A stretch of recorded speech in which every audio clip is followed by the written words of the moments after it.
伊核协议复苏，这将是西方打击普京的希望。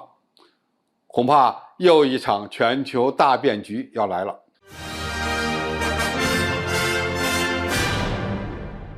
各位观众、各位网友，大家好，我是付天少。自普京在乌克兰发起特别军事行动以来，西方对俄罗斯的制裁并没有取得预期的效果。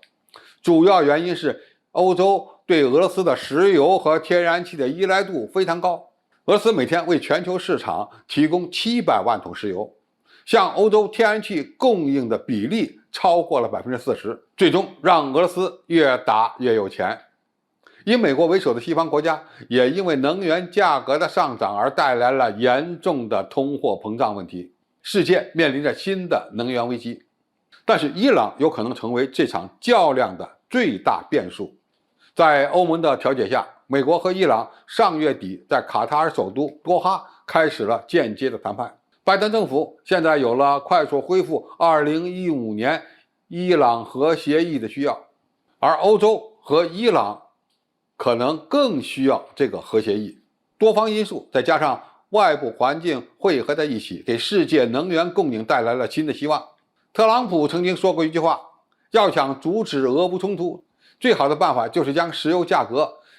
压制到每桶$50以下。历史也证明，当石油价格超过$100时，俄罗斯一般都会发起军事行动，以扩展自己的势力范围。这样的案例包括格鲁吉亚战争、克里米亚危机和现在的俄乌冲突。现在西方国家恢复伊核协议的最大促进因素就是要打压石油价格，这对西方和伊朗来说都代表着别无选择。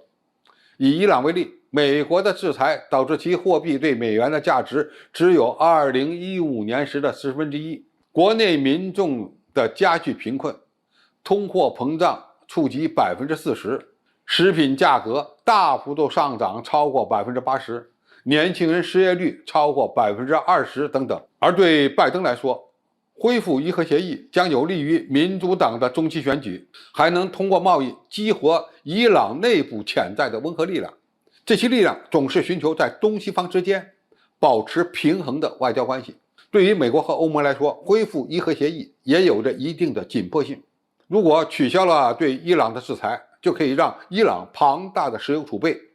重新进入国际市场。在华盛顿看来，鉴于石油供给价格的弹性与石油需求之间的相关性，以及美国石油市场与全球经济的双向互动，优势显然在于需求下降而供给曲线向上倾斜的石油市场。据西方预测，一旦制裁解除，伊朗就不需要等待提高油田产量就能释放石油储备，增加出口，因为它可以释放库存中的原油，并立即帮助抵消由于对俄罗斯的制裁所导致的油价上涨的压力。截至今年的2月中旬，伊朗就已经有1亿桶的石油储备，这意味着它可以在大约3个月内每天增加100万桶的供应量。乐观一点的预计是每天130万桶。伊朗坐拥世界第4大石油储备，一旦它实施产能提升，也将进一步的拉低全球的油价。欧盟外交政策负责人何塞普上周前往德黑兰，并且就美国准备打破核僵局并重新启动伊核谈判进行了秘密会谈。这证明欧洲成了推动伊朗石油进入全球市场的主要推手，从而摆脱对俄罗斯石油的严重依赖。据报道，伊朗为了尽快达成协议，甚至不再把美国将伊斯兰革命卫队从恐怖组织名单中删除视为前提。另外，如果仔细阅读 G7 领导人峰会所发表的关于伊朗的声明，就可以看出西方大国总体上采取了和解的态度，没有指控将伊朗和恐怖主义联系起来，鼓励伊朗与阿拉伯邻国正常交往。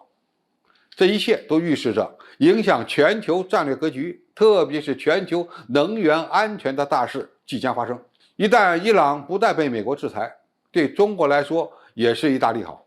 中国与伊朗签订了25年期的合作协议，伊朗石油出口恢复正常后，中伊之间的军事合作也将有条件的全面展开。现在我们终于可以期待一下歼10C 战斗机是否有机会出口伊朗了，因为没钱，这事儿还真的谈不成。好，今天的评述就到这里，谢谢大家收看，我们下期再见。